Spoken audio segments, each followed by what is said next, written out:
Hey guys, this is my first video. And for the next few days and weeks, I want to get into the habit of reading more. I'm doing this to improve my comprehension and the way that I talk or speak. So I'm hoping this will help me. My first book that I'm reading is JOYLAND. The book is called Who Dares Enter the Fun House of Fear? JOYLAND by Stephen King. I've been brushing off this book for a minute, and it's a new month, and I want to get into the habit of reading, and I want to get to the habit of reading to better myself.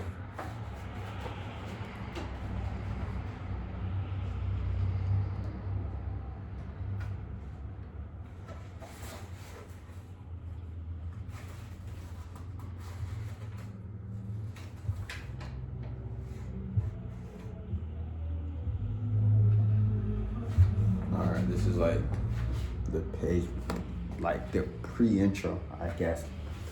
I'm gonna read it. I stashed my basket of dirty rags and turtle wax by the exit door in the arcade. It was 10 past noon, but right then, food wasn't what I was hungry for. I walked slowly along the track and into horror house. I had to duck my head when I passed beneath the screaming school, even though it was now pulled up and locked in its home position. My footfalls echoed on a wooden floor painted to look like stone. I could hear my breathing. It sounded harsh and dry. I was scared, okay? Tom had told me to stay away from this place, but Tom didn't run my life any more than Eddie Parks did. Between the dungeon and the torture chamber, the track descended and described a double S curve where the cars picked up speed and whipped the riders back and forth. Horror House was a dark ride, but when it was in operation, this stretch was the only completely dark part. It had to be where the girl's killer had cut her throat and dumped her body.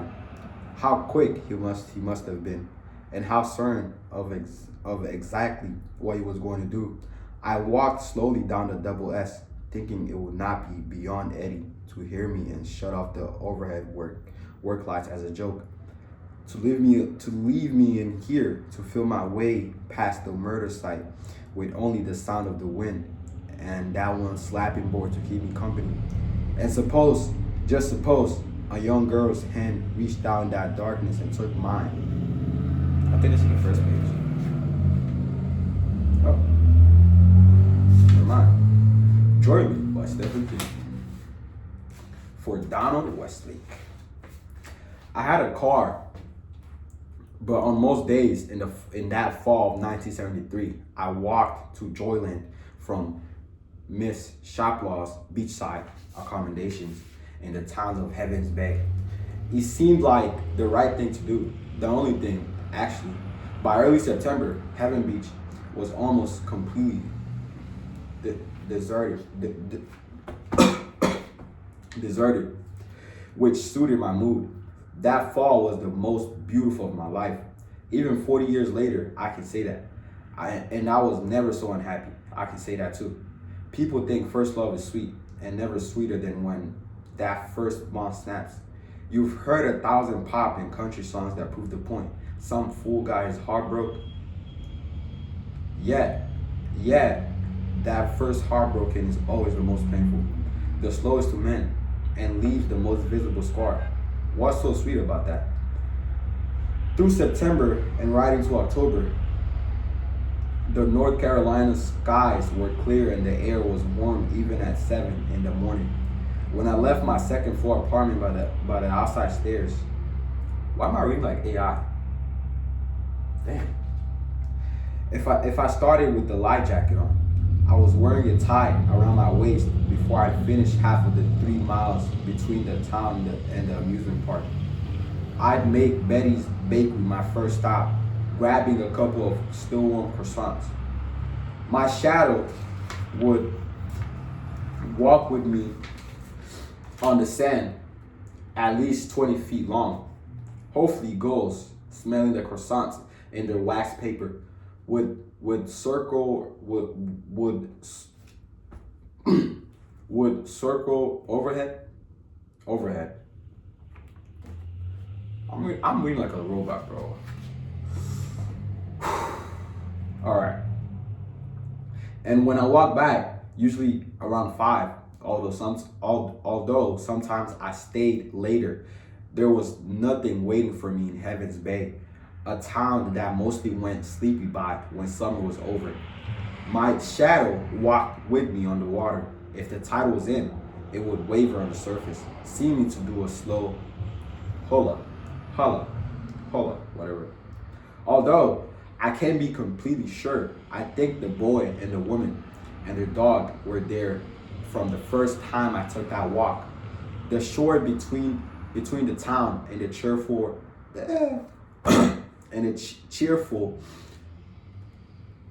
blinking gimcrackery of Joyland was lined with summer homes, many of them expensive, most of them clapped shut after Labor Day, but not the biggest of them. The one that looked like a green wooden castle. A boardwalk led from its wide back patio down to where the seagrass gave way to fine white sand. At the end of the boardwalk was a picnic table shaded by a bright green beach umbrella. In the shade, the boy sat in his wheelchair, wearing a baseball cap and covered from the waist down by a blanket, even in the late afternoons. When the temperature lingered in the 70s, even the late afternoons when the temperature lingered in the 70s. I thought he was 5 or so. Surely no older than 7. The dog, a Jack Russell Terrier, either lay beside him or sat at his feet. The woman sat on one of the picnic table benches, sometimes reading a book, mostly just staring out at the water. She was very beautiful. Going or coming, I always waved to them, and the boy waved back. She didn't, not at first. 1973 was the year of the OPEC oil embargo. The year Richard Nixon announced he was not a crook. The year Edward G. Robinson and Noel Coward died. It was Devin Jones' lost year. I was a 21-year-old virgin with literary aspirations. I possessed 3 pairs of blue jeans, 4 pairs of jockey shorts, a clunker Ford with a good radio, occasional suicidal ideations, and a broken heart. Sweet, huh? The heartbreaker was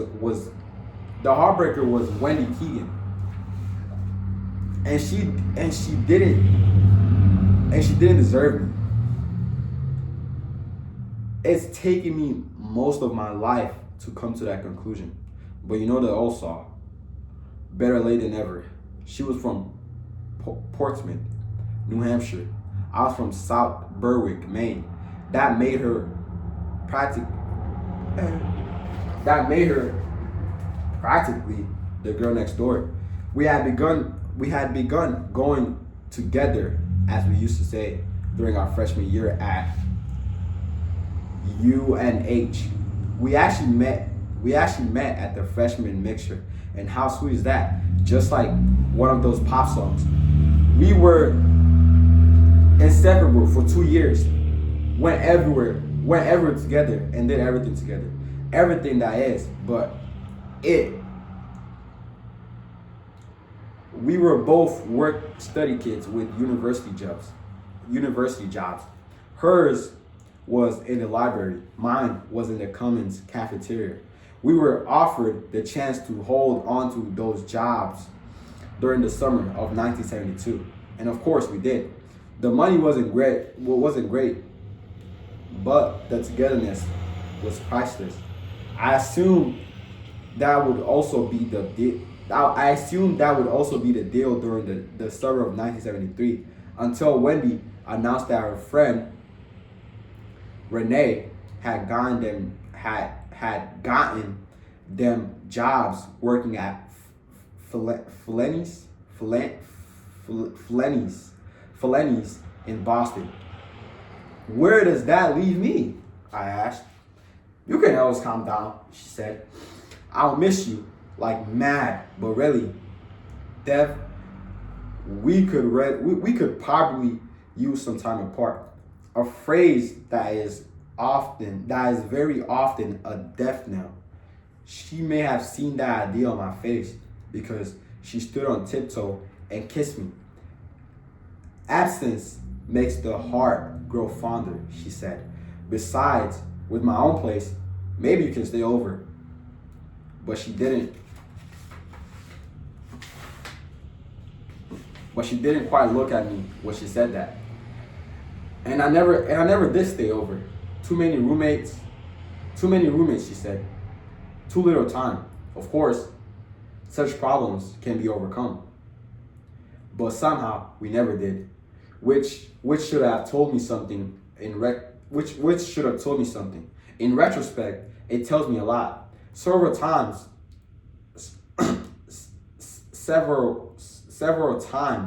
we had been close to it, but it just never quite happened. She always drew back, and I never pressed her. God help me, I was being gallant. I have wondered often since what could have changed for good or for ill had I not been. What I know is that gallant young men rarely get pussy.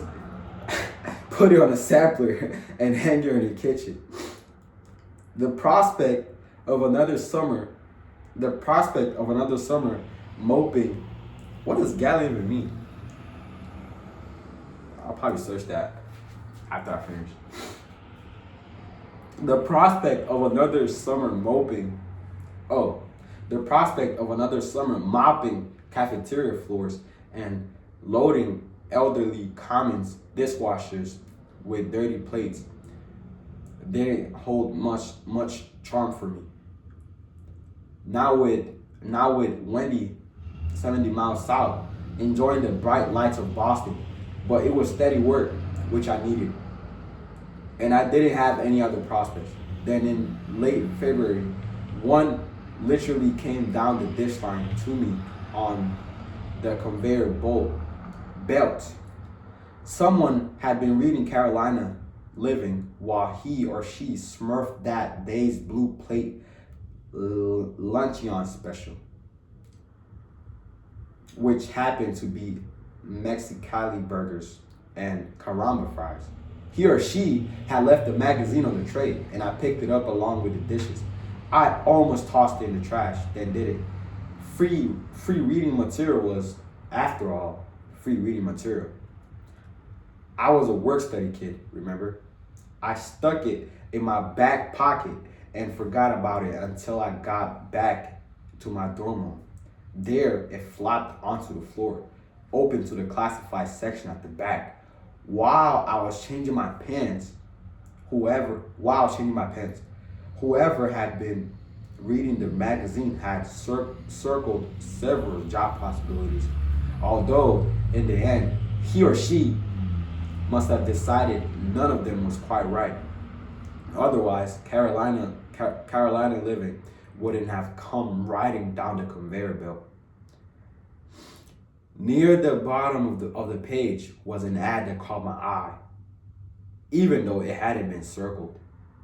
In boldface type, the first line read, "Work close to heaven." What English major could read that and not hang in for the pitch?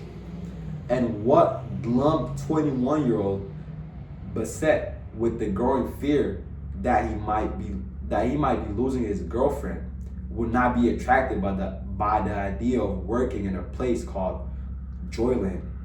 There was a telephone number, and on a whim, I called it. A week later, a job application landed in my dormitory mailbox. The attached letter stated that if I wanted full-time summers employment, which I did, I'd be doing many different jobs, most but not all custodial. I think I pronounced that wrong. I I would have to possess a valid driver's license, and I would need to interview. I could do that on the upcoming spring break instead of going home to Maine for the week. Only I'd been planning to spend at least some of that week with Wendy. We might even get around to it. Go for the interview. Go for the interview, Wendy said when I told her. She didn't even hesitate. It'll be an adventure. Being with you would be an adventure, I said. There will be plenty of time for that next year. She stood on tiptoe and kissed me. She always stood on tiptoe. Was she seen the other guy even then? Probably not. But I'll bet she noticed him because he was in her advanced sociology course. Renee St. Clair would have known and probably would have told me if I'd asked. Telling stuff was Renee's specialty. I bet she worded pressed. I bet she worded pressed out when she did the old confession bit. But some things you don't want to know, like why the girl you love with all your heart kept saying no to you, but tumbled into bed with the new guy at almost the first opportunity. Damn. I'm not sure anybody ever gets completely over their first love, and that still rankles. Part of me still wants to know what was wrong with me. What was I lacking? I'm in my 60s now. My hair is gray, and I'm a prostate cancer survivor. But I still want to know why I wasn't good enough for Wendy Keegan. I took a train called the Southerner from Boston to North Carolina. Not much of an adventure, but cheap. And a bus from Wilmington to Heavens Bay. My interview was with Fred Dean, who was among many other functions, JOYLAND's employment officer. After 15 minutes of Q&A, plus a look at my driver's license and my Red Cross life-saving certificate, he handed me a plastic badge on a lanyard. It bore the word visitor, that day's date, and a cartoon picture of a grinning, blue-eyed German shepherd who bore a passing resemblance to the famous cartoon slug Scooby-Doo. Take a walk around, Dean said. Ride a Carolina spin, if you like. Most of the rides aren't up and running yet, but that one is. Tell Lane I said okay. What I gave you is a day past, but I want you back here by, he looked at his watch, let's say 1 o'clock. Tell me then if you want the job. I've got 5 spots left, but they're all basically the same, as happy helpers. Thank you, sir. He nodded, smiling. Don't know how you feel about this place, but it suits me fine. It's a little old and a little rickety, but I find that charming. I tried Disney for a while, didn't like it. It's too, I don't know, too corporate. Too corporate? I ventured. Exactly. Too corporate. Too buffed and shiny. So I came back to JOYLAND a few years ago. Haven't regretted it. We fly a bit more by the seat of our pants here. The place has a little of the old-time carny flavor. Go on, look around. See what you think. More important, see how you feel. Can I ask one question first? Of course. I finger my day pass. Who's the dog? His smile became a grin. That's Howie, the happy hound, Joyland's mascot. Bradley Easterbrook built Joyland, and the original Howie was his dog. Long dead now, but you still see a lot of him if you work here this summer. I did, and I didn't. And easy riddle, but the explanation will have to wait a while.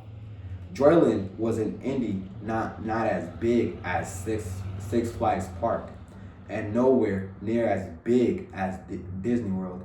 But it was large enough to be impressive, especially with Joyland Avenue, the main drag and Hound Dogway, the secondary, the secondary drag almost empty and looking 8 lanes wide.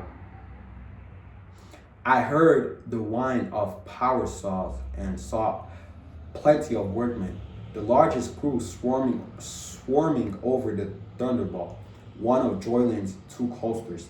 But there were no customers because the park didn't open until June 15th. A few of the food concessions were doing business to take care of the workers' lunch needs. The An old lady in front of a star-studded Tell Your Fortune kiosk was staring at me suspiciously, with one exception. Everything else was